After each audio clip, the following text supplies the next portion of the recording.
E pa narode moj, morat ću da vas razočaram u vezi struje. Čemu se događa?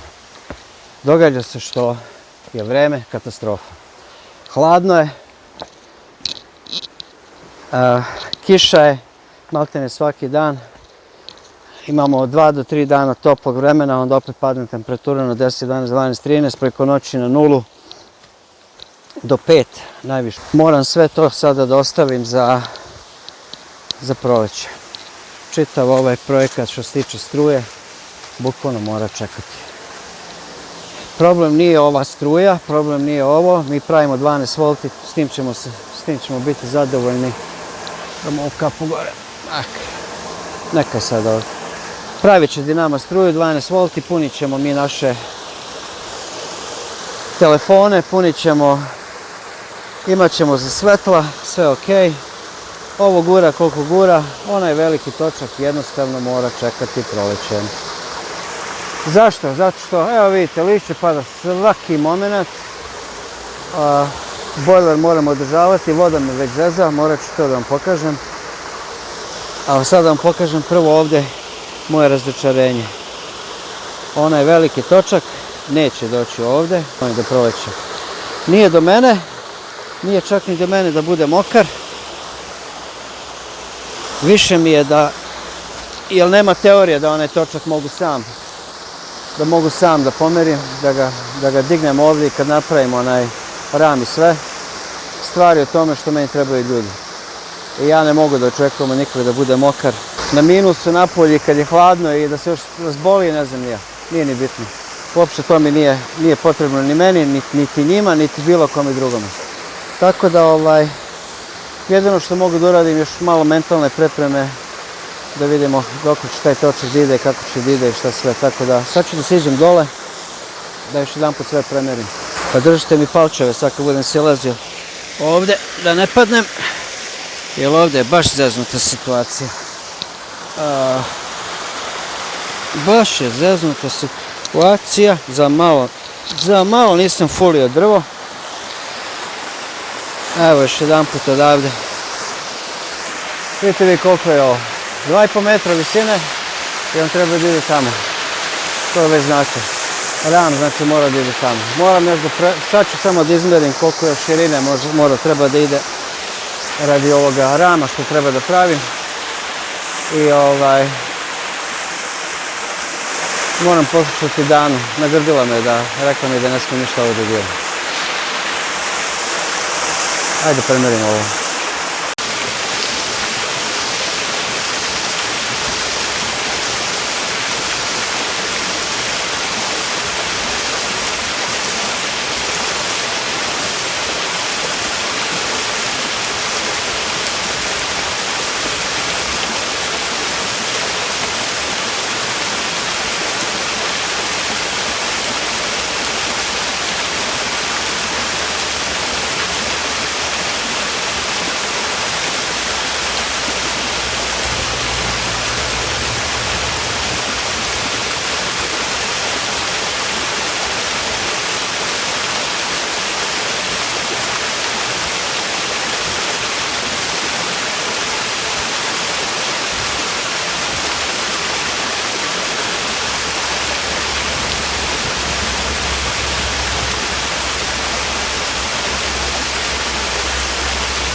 Šta se događa, kakva je situacija?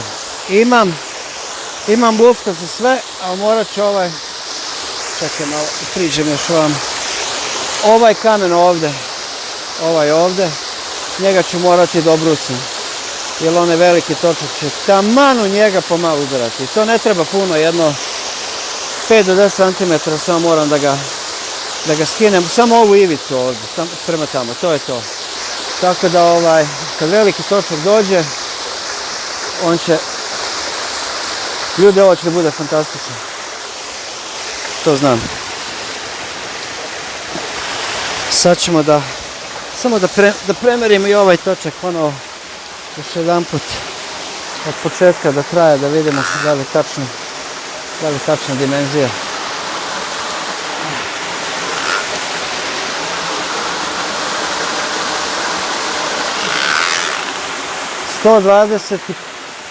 Bravo, 125, 125 i 125 je 250, kao što sam i rekao. Kao što sam i rekao da će ovaj točak bude 2,5 metra. Moram se izvinuti što neću moći ove godine ovo da uradim, moramo čekati proljeće. Meni je još gore što moram plaćati plin, a ne da koristim struju za grejanje, ali da vam kažem, bolje i polako i sigurno nego da nešto na brzaka i da budem totalno bez struje. A i to se može dogoditi. A ne želim da mi se dogodi tu sred zime, jer mi se dogodilo prošle godine mi se to dogodilo, da. Kad je sve radilo kako treba i odjedanput samo je počelo sve da crkava. Nisam imao doduše dovoljno struje da se grejem na nju, ali je bilo normalno svetlo i normalno sve u kući bez without LED.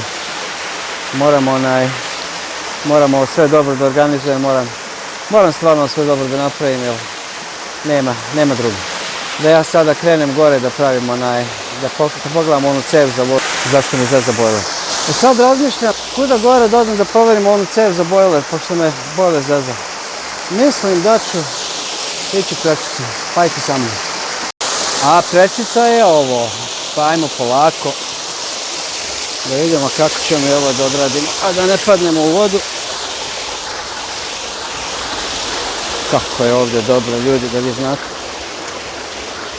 Sad ću ovako da se popnem ovdje gore na ovo. Neću još stvari. Ovdje sam napravio, vidite ovu cev, ove nosače, sad mi to toliko dobro pomaže da mogu da hodam. Da se popnem ovdje, ranije nisam mogao. Ranije sam stalno se pentrop po kamenju, baš je bilo zeznuto. Idem prvo u stvari da provjerim ovo ovdje u vezi ove vodenice, da li gore ide, da li je gore igde zapušena cev. Ako nije, onda ću morati malo pauzu jednu da napravim. Stvarno ne mogu više. Ja sam malo i razmazio, a malo mi je i godina. Da vidimo. Ovo sam čistio ovdje pre neki dan. Ovdje, vidite ovdje, ovo sve ovdje bio naneo pesak. Bože sačuvaj. Brdo malo je bilo. To ću sve da očistim kad budem pravio, stvari kad budem radio onaj veliki točak. Ovo nek prezimi ovako. Možda ću morati doći još jedan put ovako da čisto da vidim da se nije navuklo mulja. Naravno moram gledati da li nema u cevi slučajno grana ili nešto, ali ima veliki list i samo zakačio. To nije problem. Odo ja fino sad kući, vidite kako je ovo. Ovo je slika za thumbnail, pogledaj ga je. Odo ja sad fino kući, sam se sebi oduševim ovako kako smo našli ovo fino mjesto za život. Majke mi moje, Bog je dobar, ljudi. Bog je dobar, Bog ti da sve ono što ti treba. Možda nećeš dobiti sve ono što hoćeš, ali ono što ti treba ćeš dobiti. Čekaj da vidim, mogu da stanem negdje da vidite i vodopad i mene ovako se, evo pogledaj. Vidi ovo. Fantastično. Nego, ajde da ja malo fino krenem kući, što sam rekao da odmorim, pa ćemo ići da pogledamo ovu cev. I cev za vodu. Ne znam šta se događa, morat ću nju dočistiti. Idemo polako, jedno po jedno, život na planini.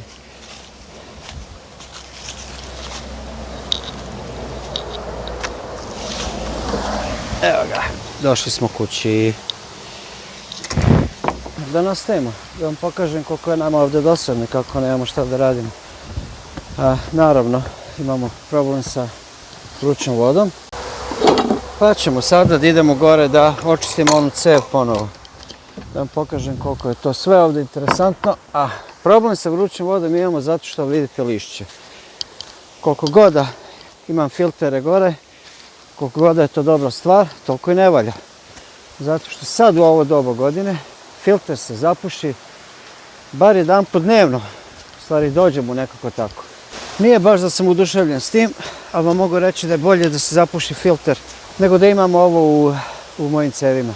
Kad kažem ovo, evo vidite, ovoga ima koliko hoćeš.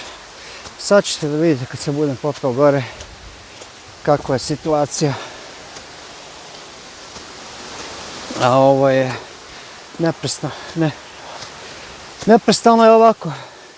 Hoćeš frajeru da živiš na off grid, jeli? E pa dobro. To te košta. Pogledaj ovo. Jel vidite ovo? Ovo je dobra stvar što ovako izbija voda. To znači da ima pritiska. A s druge strane, znači da ima i lišća unutra.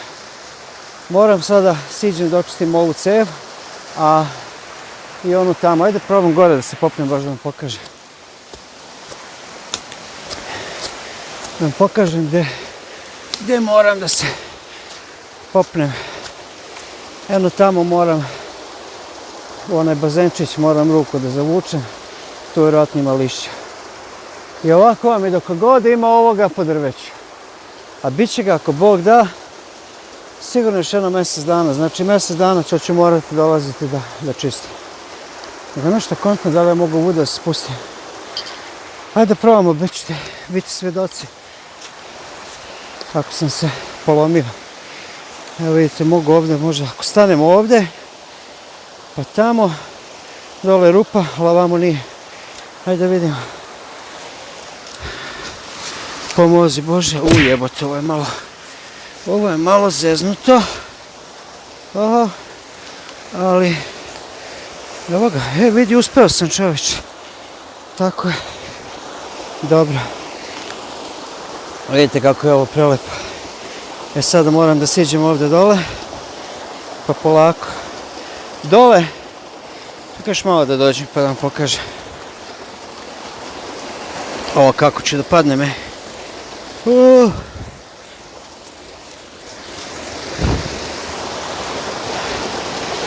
Tamo unutra je cev. Čini mi se čista, Čini mi se čista, evo vidimo odavde da je čista. Čista je cev, znači, ali ipak ću da gurnem ruku da pogledam. Pa moram da siđem dole da očistim tamo, jer tamo je verovatno. Vidim kako ono baca, znači da ima lišća dole. Uvuklo je ovdje i sad tamo izbacuje. Filter ovdje, što god da je propustio, tamo je zadržao.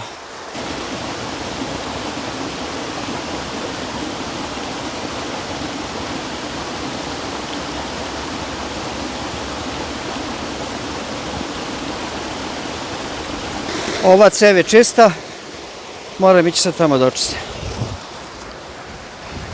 Ali se ne pentram gore ponovo, nego ću da prođem ovuda.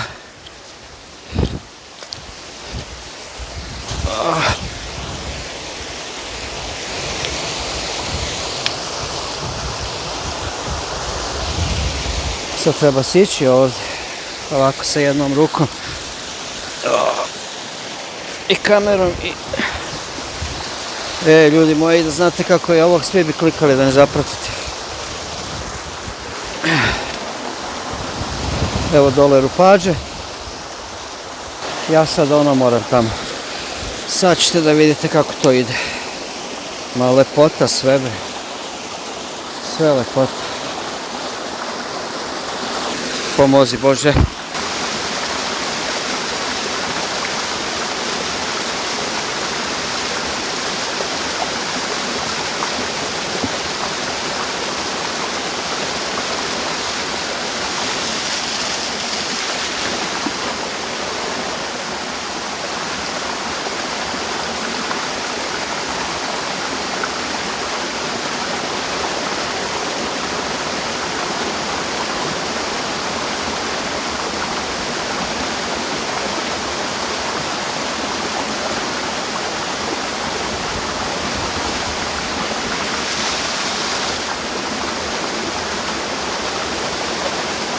Bilo je puno lišća, vidjeli ste. Ajmo sad nazad. Sad ćemo da očistimo i onaj filter dole u kući.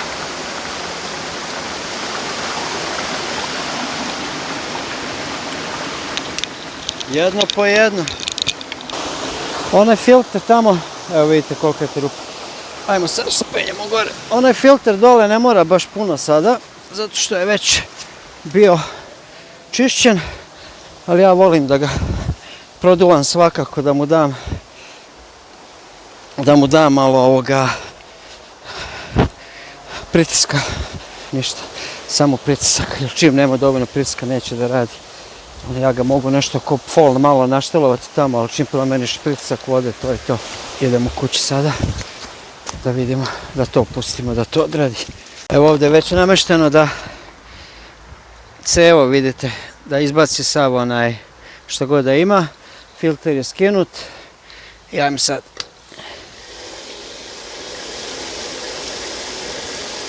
Ovo nije dobar pritisak.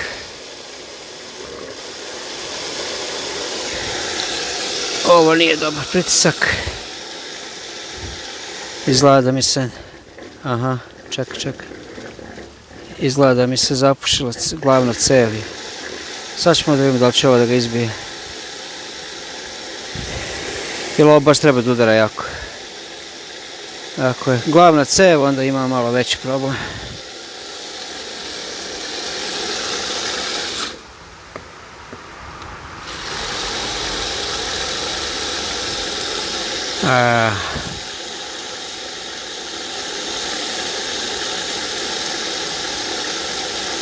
Nije ovo dobro. Imam osjećaj da mi se negdje lišće zabilo. Nije dobro.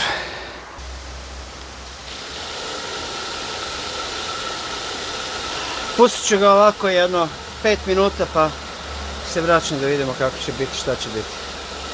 Nadam se da će da ga otpuši, da ga pritisak gurne kroz. Jer meni se ne čini da je ovo dovoljno dobar pritisak. Sad kad smo se vratili, sad skidam cev, vraćam ovaj filter, puštam vodu da vidimo jel će proraditi sve kako treba.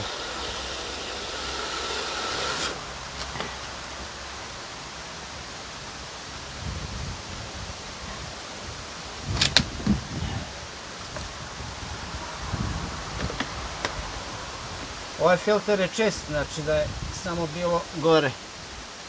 Samo da je bilo gore, nisam vidio ništa a nisam mogao da vidim je li što u cevi bilo ili je sve išlo u veliku crnu cev. Sad ćemo da vidimo. Izgleda da sve radi, ono bojler već pali. Sad ću samo da pustim da... Će se prebacim ovdje. Da istara sav vazduh iz sistema. Temperatura je ovdje dobra, 48 do 49, do 50 bi trebalo, ja mislim, najviše da dođe. I to je to, da vidim. Jeste, to je tamo. Čekaj ovako. Evo ovako ovdje još malo, samo malo da ga smanjim. Eto. Sad će to da ostane 49. Ja je sad unutra da vidimo kakva je situacija. Unutra sam sve provjerio, sve radi. 57 temperatura. To mi je malo previše. Kaže Dana da je dobro, tako da 56, 57, dobro. Ja mislim da tako treba. Tako da, narode, vidite da ovdje nikad nije dosadno. Šta da vam kažem, jeste da će ovo sve tamo morati da čeka do proleća. Čitav ovaj sistem, sve ovo, nisam ni kućicu uspio da napravim, ništa nisam uspio da uradim. Stvarno me onaj setback, stavljanje točka, ali u redu. Ići ćemo na 12 V struju, što je ok. Evo ovdje još jedan put da pokažem. 11,8, 55%, ovdje pokazuje 11,9.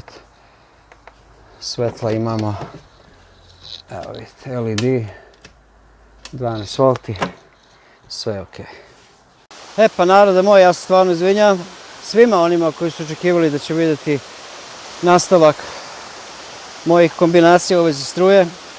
Opet da se izvinite što ću vas razočarati još jedan put, jer se to neće dogoditi ove godine. Da ponovim, hladno je napolju, nije za mene toliko hladno koliko je hladno za ljude koje, možda nije ni za njih toliko hladno, ali ne mogu očekivati ikad da bude mokar i da se zeza sa mnom po potoku, da provede čitav dan.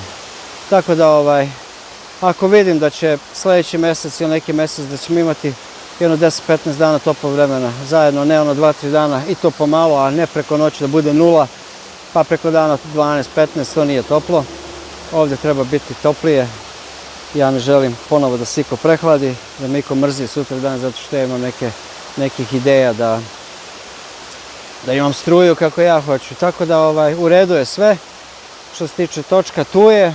Što se tiče osovine, tu je. Što se tiče drvene građe koju ću da koristim da pravim ram, tu je. Premereno je sve, sve je izmereno, znam što trebam da uradim. Mogu to uraditi možda u narednih nekoliko dana ako bude lepo vreme. A ako ne bude nikom ništa, to može sačekati, to nije veliki posao, onaj kamen se lako lomi. Tako da u sistemu nemam puno posla, ali ne znam šta da vam kažem, u mojoj glavi nikad nema puno posla, a kad krenem da radim 3 dana odvalim i to meni nije puno posla, nekom je to previše posla, nekom je to ne želim da bude mokar. Niko od tih ljudi koje ću ja pozvati da mi pomognu nisu ti ljudi koji će reći neću ništa da radim, neću ti pomognem, daleko od toga, ali brate treba imati čovjek malo i savjesti da kaže da li stvarno želim da ljudi budu bolesni, da sutra izgube nedelju 2 dana od svog života samo zato što su bili sa mnom u potoku. Potok nije hladan, ali brate vazduh hladan i sve je napolju hladno. Hladno je brate, rastura.